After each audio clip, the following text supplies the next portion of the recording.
those are the kicks ones off. that spike. Yep. You know, but then they just disappear, and then they spike, and then they disappear. Got it. Who else? Manny. I'm picking the promo from day 3. That was a supper club one. Yep. And I like how they always use Bill always was using a contrast effect. So he would think an opportunity for the first one, but this is like what you would have gotten if you had gotten this one from somebody else.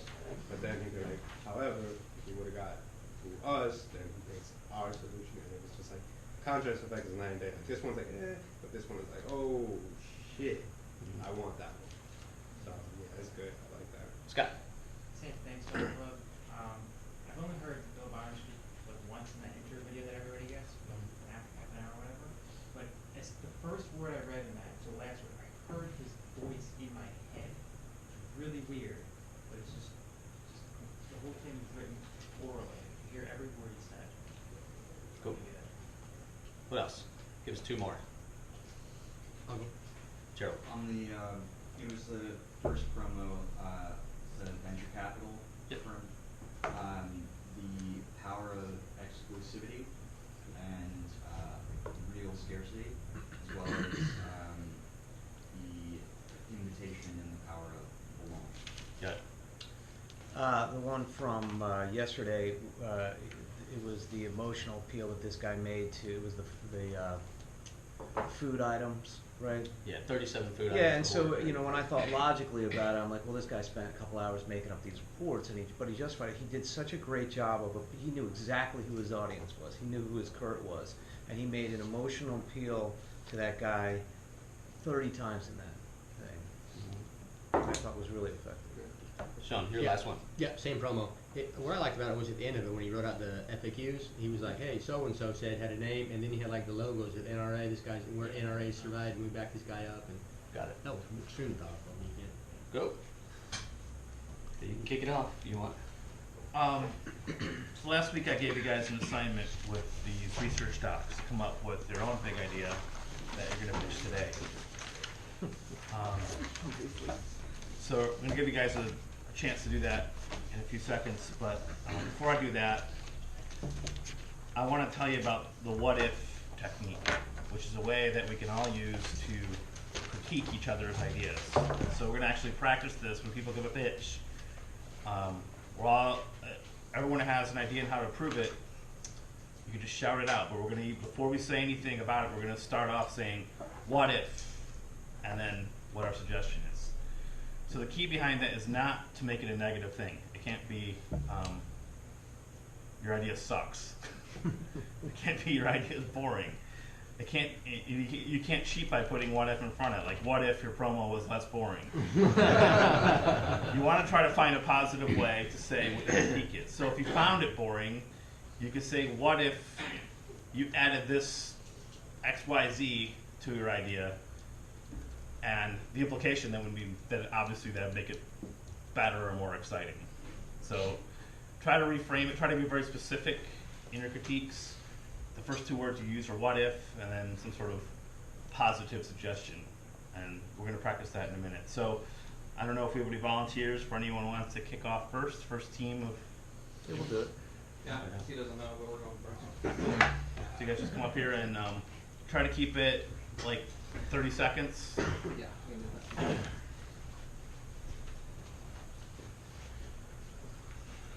And you're not being, that's what's done first. Like, we do these pitches, you're not being graded on your performance. So just say it off. Don't worry about how you look or each other. It matters. Good morning. It's a true story. Wait, can you tell us which one you've chosen No. first? Okay. You're blind now. Go. This is a true story. I'm sitting in the office of Harry Taylor for Congress. Harry's running for Congress in North Carolina's 2nd Congressional District. The phones are ringing off the fucking hook. Seriously, they won't stop ringing. People are calling frantic. They're not asking, Harry, what's your stance on abortion? Harry, what about gun control? No one gives a shit. We got Kurt calling. We got all the women calling. People are genuinely scared. And they just keep asking the same questions. What's going to happen? And what do I do? What's going to happen and what do I do?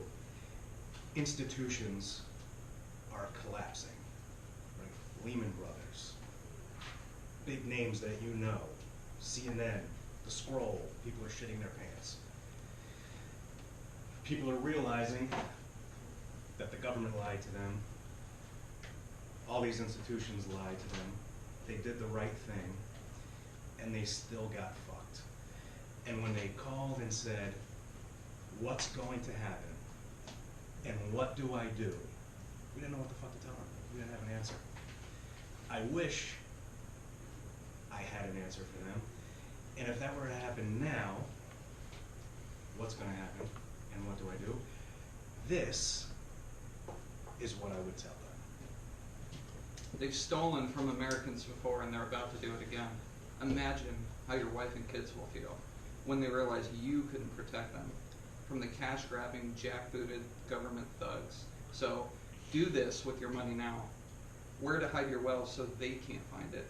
How to secretly make even more so they don't know about it. And the devious gold trap they use to extort your parents. And how they're going to do it to you too. Plus, this under-your-nose trick the American royalty use to avoid every Great Depression and cement their wealth for generations. Okay, that's good. So you're reading copy at the end. That's fine. But maybe you can just tell us what your extraordinary, maybe start with what the ordinary idea is and then what's your extraordinary idea. So this is what you're doing at really the whole thing was the expression of the extraordinary, which is good to see that, but like maybe break it down and tell us like what is your extraordinary idea? Start with the extraordinary or the ordinary idea? Start with the ordinary and then. So the ordinary idea is investing in those double eagle coins. Okay, This was coins. number 3. Okay. Okay. So the extraordinary idea is before the government had tricked people into giving up their gold, and so this is a way to invest in coins and not gold, because they're going to find a way to take your gold, but if you're investing in coins, it's not the same thing. Okay. So,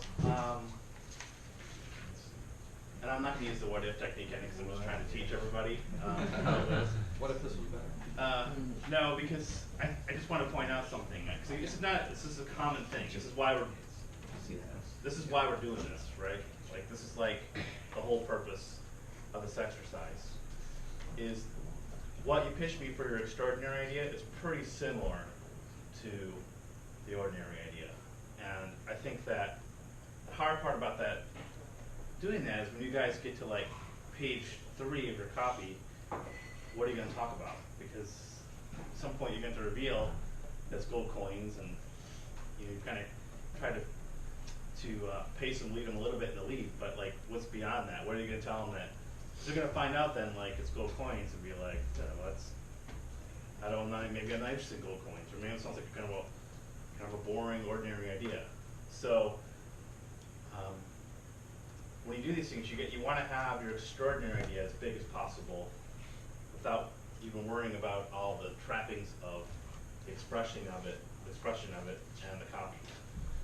So like my what if would be, what if you reposition gold coins in a way that made them sound really new and exciting? I'll second that. What if? Read that line that's right before the one about your wife. This one right here? Yeah. Plus, this under-your-nose trick the American royalty used to avoid every Great Depression and cement their wealth for generations. So what if you started with that idea? What if that's your idea? And what if that becomes your headline lead? Getting the specificity that Ryan's suggesting of something about those gold coins. And so moving that as the headline. And then just thinking of what other fascinations can you attach or proof to make that alone just be a big idea to power your entire promotion. And just do fascinations.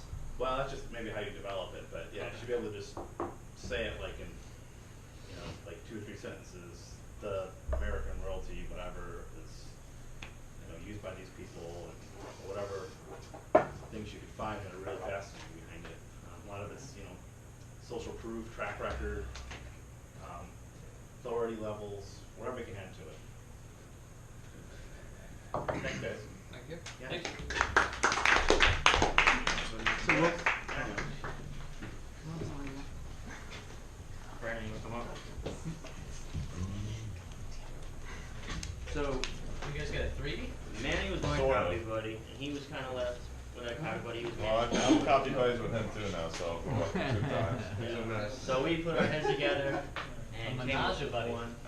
Yeah, so. I go with the squad. We I'm call not a it, big you fan know, of a that lot one. of things.